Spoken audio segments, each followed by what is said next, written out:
Assalamu alaikum dear students, welcome to my YouTube channel Accountancy with Imran sir.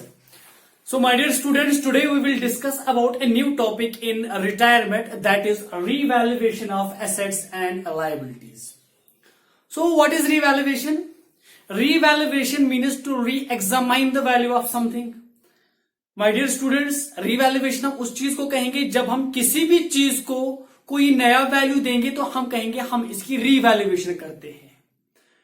और अगर हम accountancy की बात करेंगे, यहां पर हम बेटा साफ साफ कह सकते हैं revaluation means to re examine the value of assets and liabilities.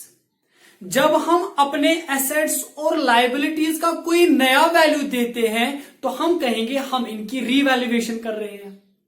क्योंकि बेटा हम सब लोगों को ये साफ साफ ये बात पता है कि सर जो हमारे बिजनेस के अंदर कुछ एसेट्स और कुछ लायबिलिटीज होते हैं, उन एसेट्स और लायबिलिटीज का जो मार्केट वैल्यू है वो हमेशा सेम नहीं रहता है। वो कभी इंक्रीज भी हो सकता है या वो कभी डिक्रीज भी हो सकता है। तो इसका मतलब सर उसका वैल्यू जो है वो मार्केट के अंदर चेंज होता रहता है। तो ये जो चेंज होती रहती है इसीलिए हमें उनकी नए से वैल्यूएशन करते हैं। और जब हम उनकी नए से वैल्यूएशन करते हैं तो हम कहेंगे हम क्या कर रहे हैं, revaluation of assets and liabilities. तो सर ठीक है, बात समझ आ गई कि रीवैल्यूएशन का मतलब है एसेट्स और लायबिलिटीज का कोई नया वैल्यू निकालना, उनका कोई नया वैल्यू दिखाना। तो हम क्लियरली कह सकते हैं revaluation means to re-examine the value of assets and liabilities so as to found their change, ताकि हमें उनकी चेंज का पता लग सके। लेकिन सर हमें बता दीजिए कि ये रीवैल्यूएशन की जरूरत हमें क्यों पड़ी, रीवैल्यूएशन को हमें क्यों करना पड़ा, हमें क्यों एसेट्स एंड लायबिलिटीज को नए से रीवैल्यूएशन करनी पड़ती है, इसकी जरूरत हमें यहां पर क्यों पड़ी। देखिए बेटा, इसको हम एक एग्जाम्पल के थ्रू समझेंगे। मान लीजिए बेटा हमारा ये जो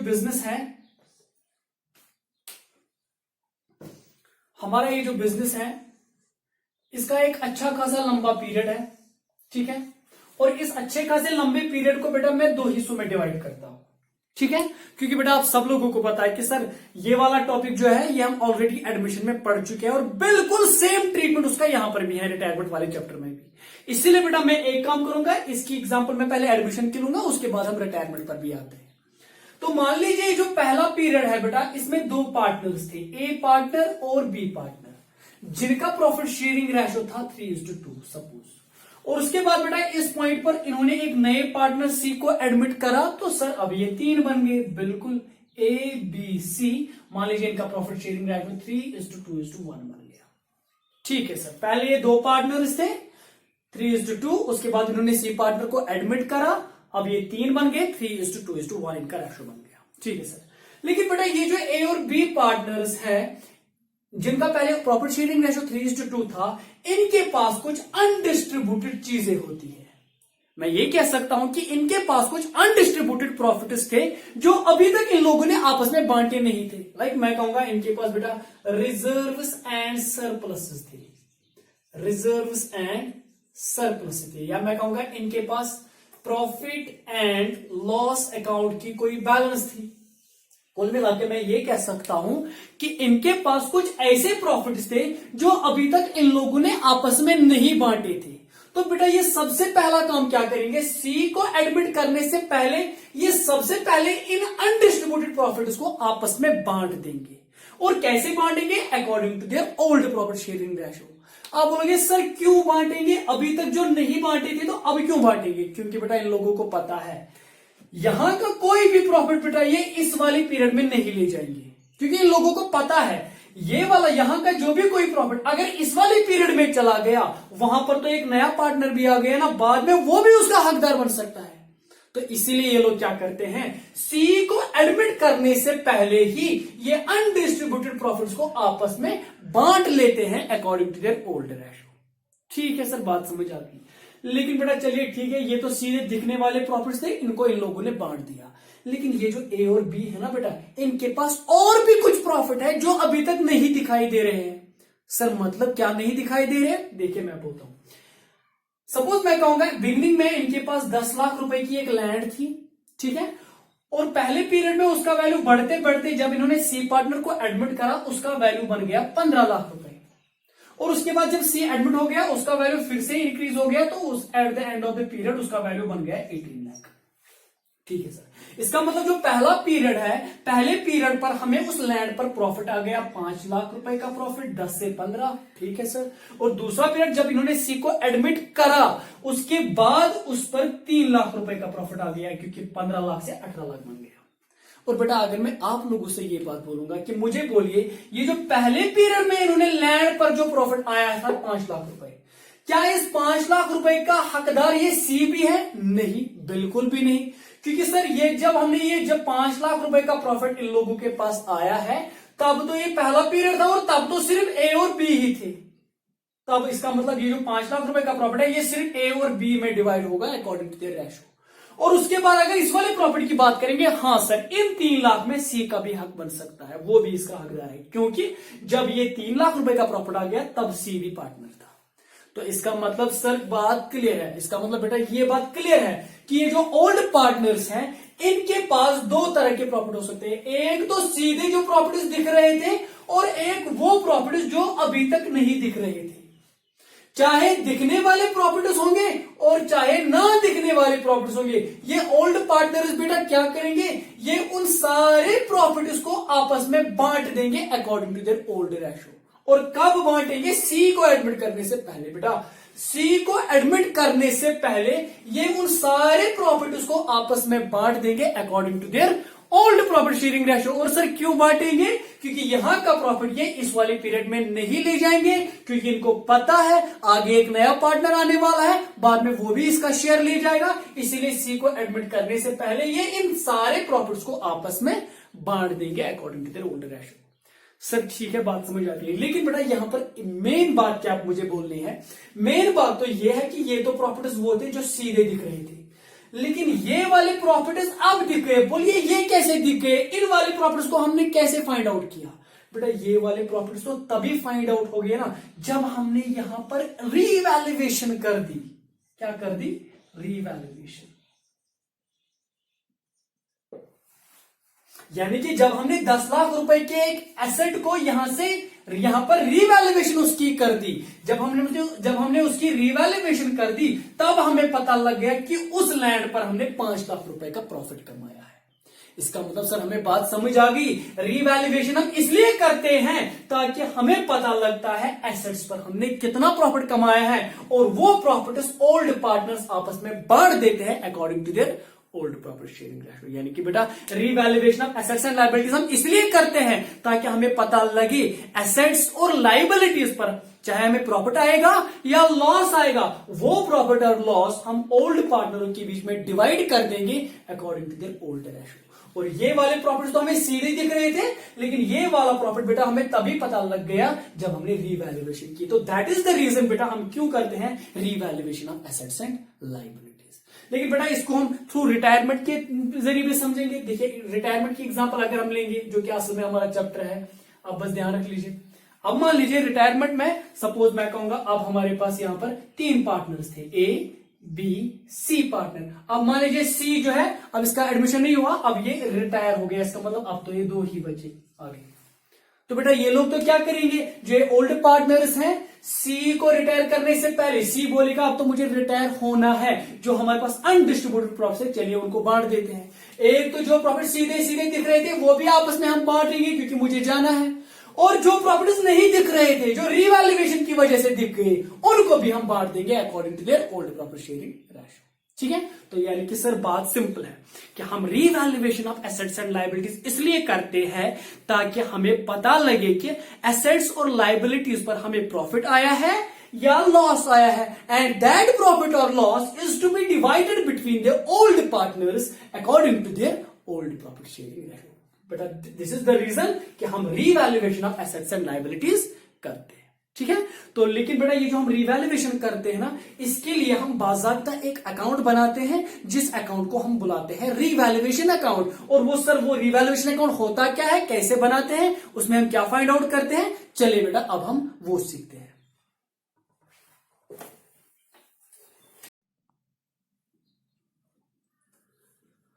तो चलिए बेटा ये मैंने रीवैल्यूएशन अकाउंट का फॉर्मेट यहां पर बना लिया। ये जो रीवैल्यूएशन अकाउंट है ये बाकायदा एक नॉमिनल अकाउंट है। जैसे हम नॉमिनल अकाउंट में रूल अप्लाई करते हैं, debit all expenses and losses, credit all incomes and gains, ठीक है, debit all expenses and losses, credit all incomes and gains. तो हम यहाँ पर सिर्फ रिवैल्यूएशन करेंगे तो किनकी, एसेट्स और लाइबिलिटीज की, यानी कि एसेट्स एंड लाइबिलिटीज पर बेटा जो भी कोई फायदा आएगा वो हम क्रेडिट साइड से लिखेंगे, क्योंकि credit all incomes and gains, और इन्हीं एसेट्स एंड लाइबिलिटीज पर अगर कोई नुकसान होगा उसको हम डेबिट करेंगे, क्योंकि debit all expenses and losses. तो क्या फायदे आ सकते हैं, पहले अगर हम बात करेंगे इंक्रीज इन एसेट्स, अगर हमारे एसेट का वैल्यू इंक्रीज हो जाता है तो बेटा ये हमारे लिए फायदा है तो क्रेडिट करेंगे, तो हम यहां से लिखेंगे इंक्रीज इन एसेट्स। तो अगर हमारे एसेट्स का वैल्यू बेटा इंक्रीज होता है तो हम इसको क्रेडिट करेंगे, ठीक है। इसी तरह और एक फायदा हमारे पास बेटा आ सकता है क्रेडिट साइड से, इंक्रीज इन एसेट्स तो हमने लिखा, डिक्रीज इन लायबिलिटी, अगर हमारी लायबिलिटी घट जाएगी तो ये भी हमारे लिए एक अच्छी खबर है, ये भी हमारे लिए फायदा है, तो हम यहां से लिखेंगे decrease in liability, decrease in liabilities. तो कुल मिला के दो फायदे क्रेडिट साइड से, बस यही दो फायदे, कौन कौन, इंक्रीज इन एसेट्स वो भी फायदा है, डिक्रीज इन लायबिलिटी वो भी फायदा है, तो दोनों के दोनों क्रेडिट हो जाएंगे। इसी तरह डेबिट साइड से बेटा दो नुकसान है, इनके अपोजिट, मैं कहूंगा इंक्रीज इन एसेट्स फायदा है, डिक्रीज इन एसेट्स नुकसान है, तो डेबिट करेंगे, तो यहां पर लिखेंगे decrease in assets, decrease in assets हम बेटा यहां से लिखेंगे, ठीक है। उसके बाद डिक्रीज इन लायबिलिटी, बेटा हमारे लिए फायदा है, लेकिन अगर लायबिलिटी बढ़ जाएगी, इंक्रीज इन लायबिलिटी एक बुरी खबर है, तो यहां से लिखेंगे तो increase in liability, increase in liabilities, ठीक है। तो कुल मिला के दो फायदे और दो नुकसान, दो फायदे हम क्रेडिट साइड से लिखेंगे, कौन कौन, इंक्रीज इन एसेट्स, जब एसेट बढ़ जाएगा तो क्रेडिट करेंगे, डिक्रीज इन लायबिलिटी वो भी फायदा है तो क्रेडिट करेंगे, और इसी तरह दो नुकसान, डिक्रीज इन एसेट्स नुकसान है तो डेबिट करेंगे, इंक्रीज इन लायबिलिटी वो भी नुकसान है तो डेबिट करेंगे, और फाइनली हमें प्रॉफिट या लॉस पता लगेगा। तो कैसे बेटा, जब हमारा क्रेडिट साइड बड़ा होगा, अगर हमारा क्रेडिट साइड बड़ा होगा, अगर हमारा क्रेडिट साइड बड़ा होगा, डेबिट साइड छोटा होगा, यानी कि हमारे फायदे ज्यादा होंगे, नुकसान कम होंगे, तो प्रॉफिट आएगा, और उस प्रॉफिट का हम क्या करेंगे बेटा, जो मैं अभी बोल रहा था, उस प्रॉफिट को हम उठा के ओल्ड पार्टनर्स को हम देंगे according to their old profit sharing ratio, यानी कि जब हमारा प्रॉफिट, जब हमारे गेन ज्यादा होंगे, जब हमारे फायदे ज्यादा होंगे, नुकसान कम होगा, तो प्रॉफिट निकलेगा यहां से, तो हम उसको लिखते हैं टू प्रॉफिट ट्रांसफर टू, बेटा इस प्रॉफिट को हम ट्रांसफर करेंगे किनको, sir old partners, old partners capital accounts, तो उस प्रॉफिट को हम उठा के ट्रांसफर करते हैं किनको, ओल्ड पार्टनर्स के कैपिटल अकाउंट में हमको ट्रांसफर करेंगे, और उनके कैपिटल अकाउंट को बाद में क्रेडिट हो जाएगा, ठीक है। लेकिन यहां पर कभी लॉस भी निकल सकता है, जब आपके नुकसान ज्यादा होंगे, फायदे कम होंगे, तो लॉस निकलेगा, लॉस यहां से निकलेगा, ठीक है ना। तो this is all about, this is revaluation account, ऐसे हम रिवैल्यूएशन अकाउंट प्रिपेयर करते हैं। लेकिन बेटा अगर हम इसकी जर्नल एंट्रीज की बात करेंगे, रिवैल्यूएशन अकाउंट में हम सब जर्नल एंट्रीज क्या करेंगे, तो यहाँ पर सिर्फ चार बातें हैं, ठीक है ना, तो यही चार की मैं जर्नल एंट्री बनाऊंगा। सबसे पहली बात, increase in assets, increase in assets, अगर बेटा एसेट्स बढ़ जाएंगे, इंक्रीज इन एसेट्स, आपको पता है जब एसेट बढ़ता है तो डेबिट होता है, तो अब हम एसेट अकाउंट को डेबिट देंगे, जब एसेट बढ़ता है तो डेबिट देंगे, तो asset account debit, asset account debit to revaluation account, क्योंकि वो रिवैल्यूएशन अकाउंट को कर, देखो increase in assets revaluation account को क्रेडिट हुआ, इसलिए हम लिखते हैं to revaluation account, to revaluation account यहां पर लिखेंगे, ठीक है। दूसरा तो इंक्रीज इन एसेट्स, उसके बाद दूसरा हो सकता है डिक्रीज इन एसेट्स, दूसरी एंट्री बेटा क्या बन सकती है, decrease in assets, decrease in assets, अगर बेटा हमारे एसेट्स घट जाएंगे, डिक्रीज हो जाएंगे, जब एसेट्स बढ़ते हैं तो डेबिट होता है, लेकिन जब एसेट्स घटते हैं, डिक्रीज इन एसेट्स, तब वो क्रेडिट होता है, इसका मतलब एसेट को इस बार क्रेडिट मिलेगा, डेबिट किसको मिलेगा फिर, रिवैल्यू, क्योंकि decrease in asset revaluation account में डेबिट होता है, तो रिवैल्यूएशन अकाउंट को डेबिट देंगे और एसेट को क्रेडिट देंगे, तो हम लिखेंगे यहां पर revaluation account debit, revaluation account debit to asset account, to asset account, ठीक है। तो ये हो गया एसेट्स के बारे में। इसके बाद लायबिलिटी की बात करेंगे, इंक्रीज इन लायबिलिटी अगर होगा, इंक्रीज इन लायबिलिटीज, जब लायबिलिटी बेटा बढ़ जाएगी, जब इंक्रीज इन लायबिलिटी है वो कहां से आती है, increase in liability revaluation account को डेबिट होती है, तो रिवैल्यूएशन अकाउंट को डेबिट मिलेगा, तो revaluation account debit to liability account. तो लिखेंगे बेटा यहां पर revaluation account debit to liability account, ठीक है। और इसके बाद फोर्थ वन एंट्री बेटा बनेगी, ये तो इंक्रीज इन लाइबिलिटी, कभी डिक्रीज इन लाइबिलिटी भी हो सकता है, decrease in liability, decrease in liability. बेटा अगर लाइबिलिटी डिक्रीज हो जाएगी, देखो decrease in liability revaluation account को क्या होता है, क्रेडिट, इसका मतलब रीवैल्यूएशन अकाउंट को क्रेडिट मिल जाएगा। तो डेबिट किसको होगा, फिर रीवैल्यूएशन अकाउंट को क्रेडिट मिलेगा, तो डेबिट किसको होगा, लाइबिलिटी को। तो हम लिखेंगे यहां पर liability account debit, liability account debit to revaluation account, ठीक है।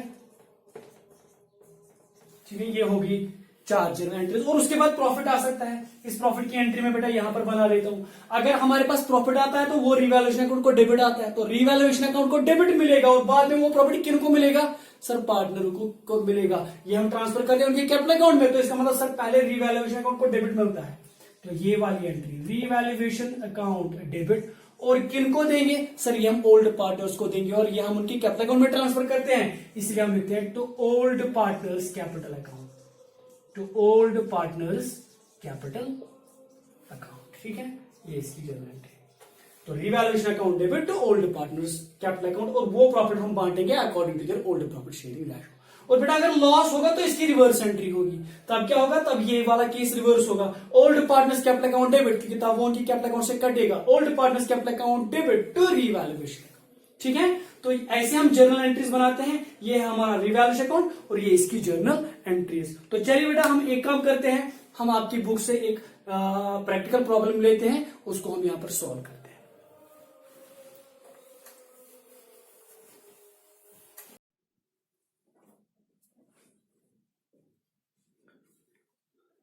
तो चलिए बेटा, ये मैंने आपकी बुक से क्वेश्चन नंबर 29 लिया। मेरे पास जो बुक है वो है सी मोहन जुनेजा की, पेज नंबर 5.85। आप देख सकते हो।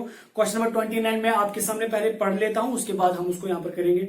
तो सिंपल क्वेश्चन है बेटा, ABC are partners in a firm sharing profits and losses in the ratio of 3:2:1। बेटा बात सिंपल है कि ए बी सी 3 पार्टनर्स है जिनका रेशियो है 3:2:1, ठीक है। उसके बाद आगे क्वेश्चन बोलता है their balance sheet as on 31 March 2019 was as follows. उनका जो पुराना बैलेंस शीट है वो हमारे पास गिवन है, जरा चेक करते हैं पहले एसेट साइड से।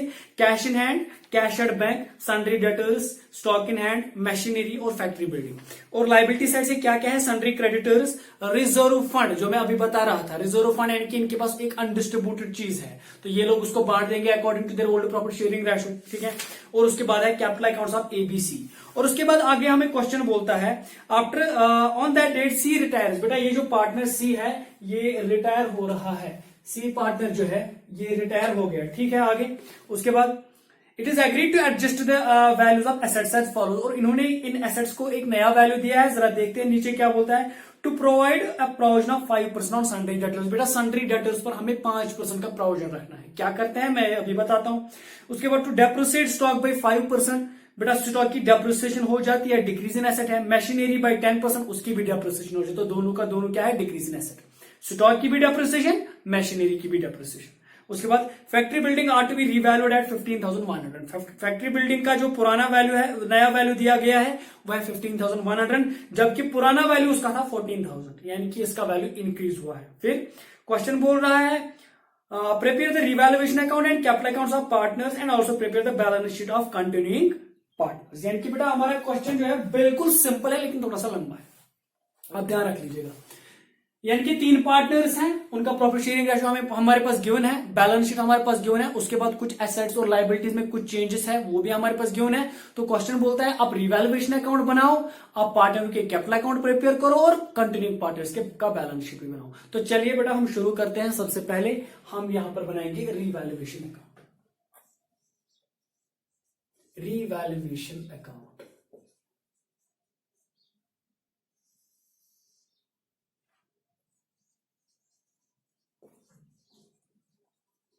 particulars,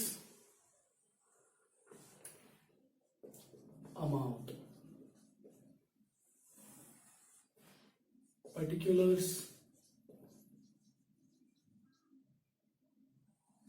और अमाउंट, ठीक है, ये मैंने रिवैल्यूएशन अकाउंट बना लिया। बिल्कुल आसान सर, हमें पता है रिवैल्यूएशन अकाउंट के क्रेडिट साइड से दो ही फायदे, क्या, increase in asset, decrease in liability, दोनों के दोनों क्रेडिट हो जाएंगे। और डेबिट साइड से दो नुकसान, क्या क्या, डिक्रीज इन एसेट्स और इंक्रीज इन लायबिलिटी, वो दोनों नुकसान है तो डेबिट करेंगे। तो चलिए हम यहाँ पर देखते हैं हमारे क्वेश्चन में क्या क्या रिवैल्यूएशन दी हुई है। तो हमारे पास पहला पार्ट बोल रहा है to provide 5% provision sundry debtors. बेटा सन्ड्री डेटर्स पे हमें 5% का प्रोविजन रखना है। इसका मतलब अगर हमें सन्ड्री डेटर्स में से 5% का प्रोविजन के लिए रखना है, इसका मतलब सन्ड्री डेटर्स इंक्रीज हो जाएंगे कि डिक्रीज। सर सन्ड्री डेटर्स तो डिक्रीज हो जाएंगे, तो ये हो गया decrease in asset. Decrease in asset है तो डेबिट साइड से लिखेंगे, तो हम यहां से लिखेंगे टू प्रोविजन फॉर डेटर्स कितना रखना है। और सन्ड्री डेटर्स हमारे पास बेटा कितने हैं, सन्ड्री डेटर्स हमारे पास 9000, तो इसका मतलब 9000 पे बेटा हमें 5% का प्रोविजन रखना है, तो बेटा वो बनेगा 450। ठीक है, उसके बाद दूसरे पार्ट में बोल रहा है टू डेप्रिसिएट स्टॉक बाय 5%। बेटा जो हमारे पास स्टॉक है उसको 5% की डेप्रिसिएशन हो गया, तो फिर से डिक्रीज इन एसेट, फिर से डेबिट साइड से लिखेंगे, तो यहां से लिखेंगे बेटा टू स्टॉक। तो स्टॉक का पुराना वैल्यू हमारे पास जो है पहले स्टॉक का वैल्यू हमारे पास था 7000 और 7000 पे 5%, तो हम लिखेंगे 7000 इंटू 5%, यानी कि वो बनेगा 350 रुपीज। ठीक है, एंड मशीनरी बाय 10%, और मशीनरी को भी 10% की डेप्रिसिएशन हो रही है, तो फिर से decrease in machinery, decrease in asset, तो फिर से नुकसान ही डेबिट साइड से टू मशीनरी। बेटा मशीनरी का वैल्यू हमारे पास है 6000 रुपए, और 6000 पे 10%, 6000 पे 10% की डेप्रिसिएशन, तो वो बनेगा 600 रुपए। ठीक, उसके बाद नेक्स्ट पार्ट हमें बोल रहा है factory building are to be revalued at 15,100। जो हमारे पास फैक्ट्री बिल्डिंग है उसको नया वैल्यू दिया गया 15,100 रुपए, और अगर हम उसका पुराना वैल्यू चेक करेंगे, पुराने बैलेंस शीट में उसका वैल्यू है 14,000। तो पहले उसका वैल्यू था 14,000, अब उसका नया वैल्यू बनाया गया 15,100, तो इंक्रीज इन बिल्डिंग, तो इंक्रीज इन एसेट फायदा है, तो यहां से लिखेंगे बाय फैक्ट्री बिल्डिंग, तो 1100 रुपए का इंक्रीज हुआ है। ठीक है, तो चलिए बस इतनी ही रिवैल्यूएशन हमारे पास है। तो चलिए अब हम देखेंगे क्या मैंने किया बेटा, ये डिक्रीज इन एसेट डेटर्स इससे डिक्रीज हो रहे थे, प्रोविजन मैंने रखा, डिक्रीज इन एसेट डेबिट मैंने किया, डिक्रीज इन एसेट डेबिट किया, डिक्रीज इन एसेट डेबिट किया। यहां पर हमारे एसेट का वैल्यू इंक्रीज हो रहा है तो मैंने क्रेडिट किया। तो चलिए देखते हैं हमारे पास प्रॉफिट निकलता है कि लॉस निकलता है। तो मेरे ख्याल से हमारे पास नुकसान ही ज्यादा है, फायदे कम है, तो इसका मतलब यहां पर लॉस निकलेगा। तो अगर हम इसका टोटल करेंगे बेटा, ये आएगा 450, ये आएगा 1400 में से हम 1100 काटेंगे, तो यहां से लॉस निकलता है, बाय लॉस। और उस लॉस को भी हम ट्रांसफर किनको करेंगे, सर ओल्ड पार्टनर्स के बीच में बांट देंगे according to their old ratio. तो बाय लॉस ट्रांसफर टू, बेटा ये लॉस हम ट्रांसफर करेंगे किसको, ओल्ड पार्टनर्स। और ओल्ड के तीनों है, A B, B B, C B. C तो रिटायर हो रहा है लेकिन वो भी ओल्ड है, तो हम लिखेंगे by loss transfer to A's capital account, B is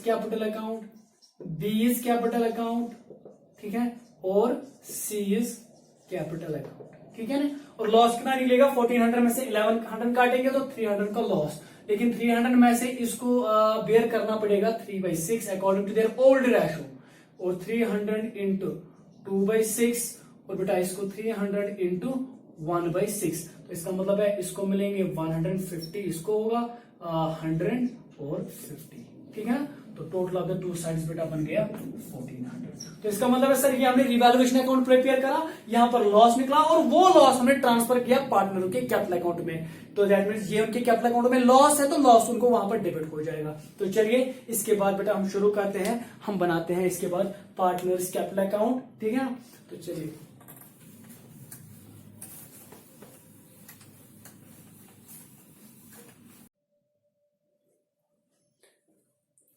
तो चलिए बेटा ये मैंने यहाँ पर पार्टनरों के कैपिटल अकाउंट बना लिए, ए इज कैपिटल अकाउंट, ये बी इज कैपिटल अकाउंट, और ये सी इज कैपिटल अकाउंट। चलिए अब हम इनमें काम करते हैं।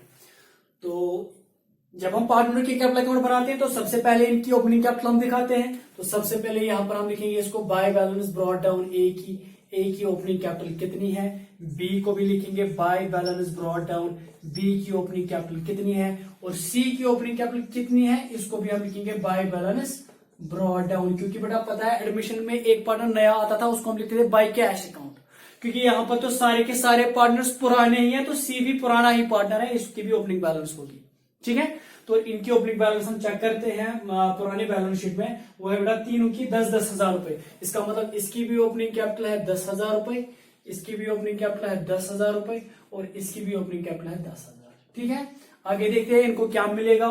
और अगर हम चेक करेंगे बेटा अपने क्वेश्चन में, हमारे क्वेश्चन में पुराने बैलेंस शीट में रिजर्व फंड था, मैंने आपको वहीं पर बता दिया था ये एक अनडिस्ट्रीब्यूटेड फंड है। तो ये वाला फंड ये आपस में पहले क्या करेंगे सर, ये इनको आपस में बांट देंगे according to their older ratio. तो बांट देंगे तो ये इनको क्रेडिट हो जाएगा।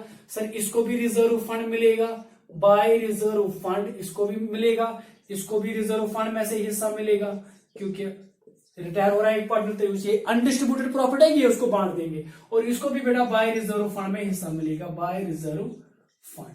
और कितना है टोटल, वो टोटल हमारे पास है 6,000 और इसको 6,000 में से, और ये कैसे बांटेंगे according to their old ratio यानी कि 3/6। इसको 6,000 में से बेटा 3/6 मिलेगा यानी कि इसको बनेगा 3,000 और इसको रिजर्व फंड में से मिलेगा 6,000 इंटू 2/6 यानी कि इसको बेटा बनेंगे 2,000 रुपए। और सी को भी अपना हिस्सा मिलेगा 6,000 में से, उसको मिलेगा 1/6 के हिसाब से 5 और ये इसका बन गया 1,000 रुपए। वही बन गए 3 + 2 = 5,000 + 1,000 हो गए 6,000 यानी कि ये 6,000 रुपए का रिजर्व ओल्ड पार्टनर्स के बीच में डिवाइड हो गया according to their old profit sharing ratio. इसके बाद और क्या मिलेगा इनको, और तो इनको प्रॉफिट मिलता है लेकिन प्रॉफिट है ही नहीं। अगर हम देखेंगे बेटा रीवैल्यूएशन अकाउंट में लॉस निकला, अगर प्रॉफिट वहां पर निकलता वो प्रॉफिट इनको क्रेडिट हो जाता है according to their old ratio, लेकिन प्रॉफिट नहीं निकला, वहां पर लॉस है तो लॉस उनको डेबिट हो जाएगा, लॉस उनको कटेगा। तो चलिए यहां पर इनको लॉस की वजह से इनकी कैपिटल कम हो जाएगी, तो यहां पर हम कहेंगे टू लॉस ऑन रीवैल्यूएशन और इसका लॉस निकला था 150 रुपीज और इसको भी लॉस डेबिट साइड से होगा to loss on revaluation, I think इसको 100 रुपए और इसको भी लॉस कटेगा डेबिट साइड से टू लॉस ऑन रीवैल्यूएशन और इसको कटेंगे 50 रुपए। ठीक है, तो बस यही है कैपिटल अकाउंट, बस इतना ही मिलेगा इनको। इसके बाद बेटा हम इनकी बैलेंस करते हैं। तो अगर इनकी बैलेंस करेंगे तो ये सीधे यहां पर आएगा 13,000 में से 150 काटेंगे तो यहां पर इसकी बैलेंस कैरी डाउन बचती है, तो बैलेंस कैरी डाउन इसकी बचती है 12,850। ठीक है बेटा, तो इसका मतलब total of the two sides आ गया 13,000। तो इसका मतलब है जो ए है इसकी ओपनिंग कैपिटल बिजनेस में 10,000 रुपए थी, लेकिन अब इसकी कैपिटल बढ़ गई है at the end of the year, इसकी कैपिटल है 12,850। तो यही कैपिटल अब हम नए बैलेंस शीट में शो करेंगे। ठीक है, उसके बाद 20 कैपिटल अकाउंट बेटा यहाँ पर ये आ गया टोटल 12,000 रुपए में, 12,000 में से 100 रुपए कटेगा तो इसकी बैलेंस कैरी डाउन कितनी बचती है कैपिटल, तो ये आएगा 11,900 इसकी क्लोजिंग कैपिटल। ठीक है, and total of the two sides आ गया 12,000 रुपए। तो ए की भी क्लोजिंग कैपिटल हमें पता लगी, बी की भी क्लोजिंग कैपिटल हमें पता लगी और इन्हीं कैपिटल को हम नए बैलेंस शीट में शो करेंगे। और उसके बाद सी का देखेंगे, सी का बनता है ये 11,000।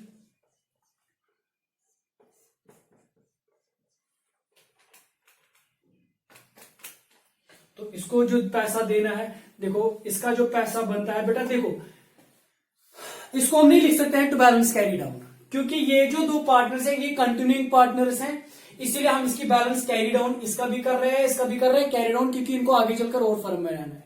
लेकिन ये पार्टनर जा रहा है तो इसको हम टू बैलेंस कैरी डाउन नहीं लिख सकते, तो इसको जो पैसा बनता है वो बनता है बेटा 10,950। अब ये पैसा या तो हम इसको कैश में ही देंगे या तो हम इसको लोन अकाउंट में ट्रांसफर करेंगे। मतलब क्या है, देखो बेटा हमें उसको कितना देना है, हम इसको 10,950 रुपए देंगे। हम पहले अपनी कैश बैलेंस चेक करेंगे हमारे पास इतना कैश है कि नहीं। तो अगर हम अपनी कैश बैलेंस चेक करेंगे, कैश इन हैंड हमारा 600 रुपए है और कैश एट बैंक 1,000 रुपए, यानी कि बेटा हमारे पास इनसफिशिएंट कैश बैलेंस है।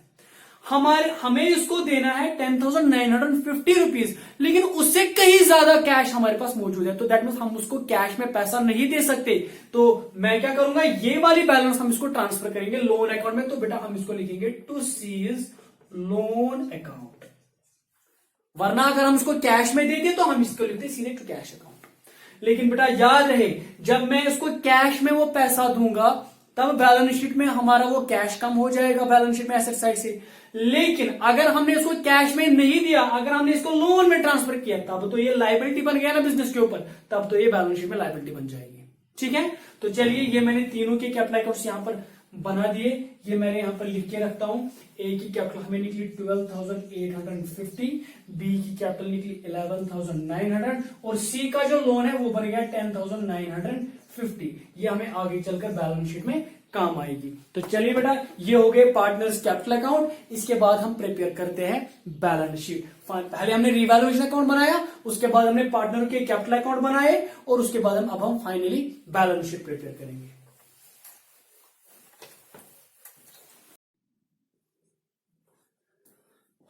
तो चलिए बेटा, ये मैंने बैलेंस शीट यहाँ पर बना लिया है। मैंने वीडियो पॉज करके रखा था क्योंकि ये वीडियो काफी बड़ा बन जाता है, फिर अपलोड करने में थोड़ी सी प्रॉब्लम होती है 2G में, तो इसलिए मैंने बना के रखा। तो चलिए अब मैं एक्सप्लेन करता हूँ।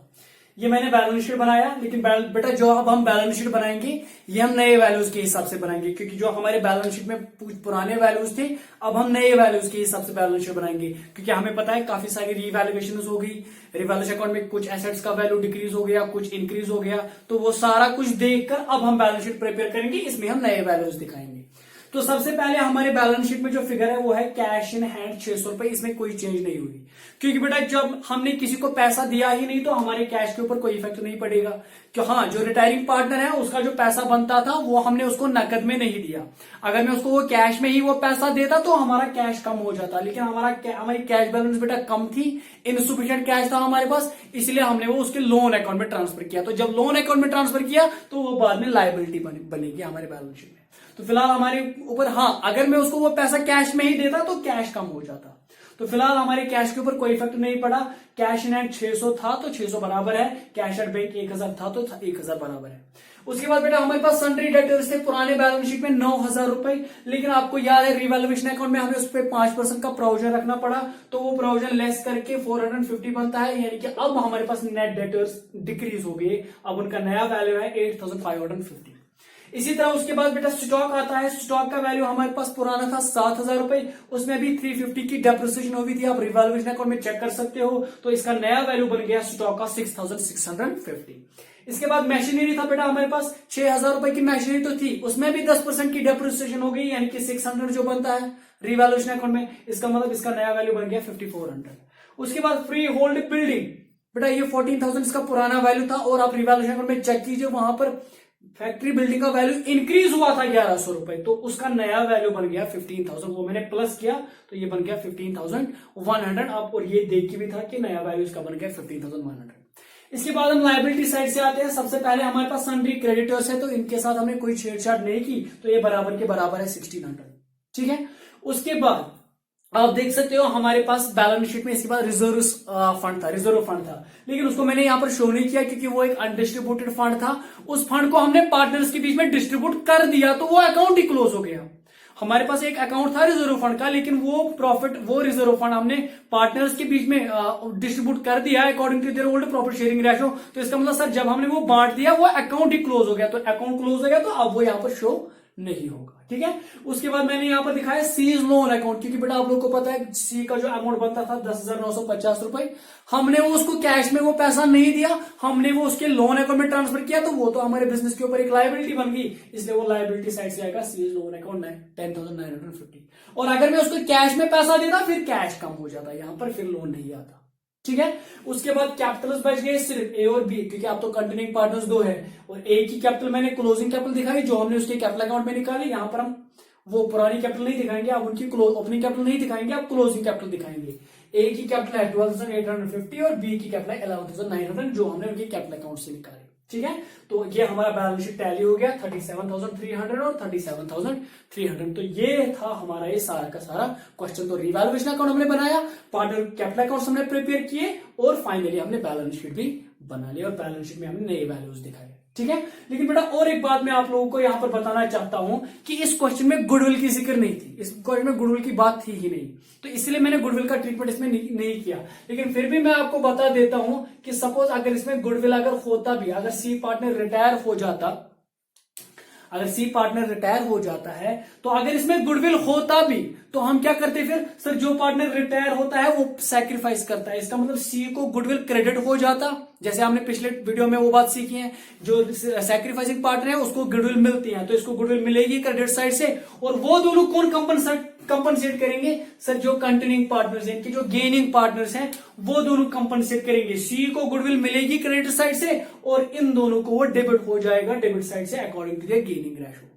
लेकिन बेटा ये भी मैं एक बात बताना चाहता हूं कि ये जरूरी नहीं कि जो कंटिन्यूइंग पार्टनर्स है वो दोनों के दोनों गेन करते हैं, कभी कभार इनमें भी कोई पार्टनर सैक्रिफाइस करता है, तो इसीलिए तो हम मेन बात कहते हैं ना बेटा, गुडविल का ट्रीटमेंट है कि जो सैक्रिफाइस पार्टनर करता है उसको क्रेडिट हो जाता है और जो गेन करता है उसको डेबिट हो जाता है। लाइक मैं कहूंगा अगर सपोज बी ने भी सैक्रिफाइस किया होगा तब हम क्या करते हैं सर, सी तो सैक्रिफाइस करता है क्योंकि ये रिटायर हो गया, सी और बी इन दोनों को गुडविल क्रेडिट हो जाता है क्योंकि ये सैक्रिफाइसिंग पार्टनर बनती थी तब, और वो किसको करता, वो ए को कंपनसेट करना पड़ता है, यानी कि कुल मिला के जो पार्टनर सैक्रिफाइस करता है, चाहे वो सैक्रिफाइसिंग पार्टनर रिटायरिंग पार्टनर हो या उसके साथ कोई और कंटिन्यूइंग पार्टनर हो, तो कुल मिला के सैक्रिफाइसिंग पार्टनर को गुडविल क्रेडिट हो जाती है और डेबिट हो जाती है गेनिंग पार्टनर को इन देयर गेनिंग रेशो। तो अगर इसमें गुडविल होती तो वो ट्रीटमेंट हम उनके कैपिटल अकाउंट में करते, जो सैक्रिफाइसिंग पार्टनर होता सैक्रिफाइसिंग पार्टनर को हम वो क्रेडिट साइड से लिखते और जो गेनिंग पार्टनर होता उसको हम वो डेबिट साइड से लिखते। तो ये था सारा, तो इसमें इस क्वेश्चन की कोई बात थी नहीं।